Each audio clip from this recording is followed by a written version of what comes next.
Good morning, ate.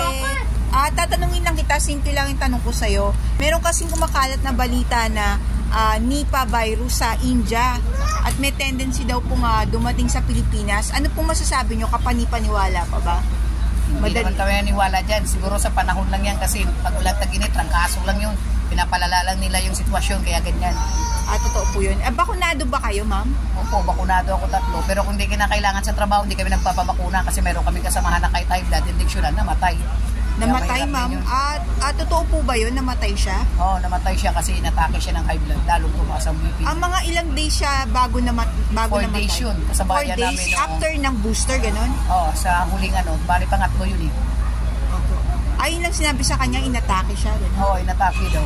Di ba po bago po bakunahan, di ba tinatanong po kung meron pong mga sakit bago ba? Oo, sinabi niya naman sabi niya, high blood daw siya. Kaya pina-BP mo na siya, pinahinga. Tapos nung mga nag-inom ng gamot. Tapos kinabukasan siya, nagpa-second dose yata yun. Tapos yun, mga 3 araw, inatake na siya. Wala na, hindi na nakarecover. Ganun po.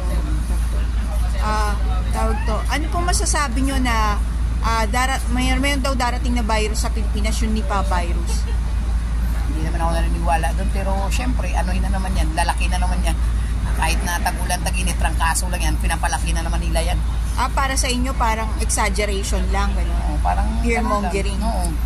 Kasi pag ganitong season talaga, di ba, tag-ulan, tag-init, kaya ganyan. Okay, thank you sa pahayag mo, ate. Gusto lang namin malaman kung ano po ang masasabi ng masa dito sa issue natin about mga viruses. Kasi kasi nangyayari, pagka mainstream media nagsabi, kahit wala pa namang ebidensya na existido yung mga ganong virus, ikakalat na nila, kaya nagkukos ng panic sa mga tao.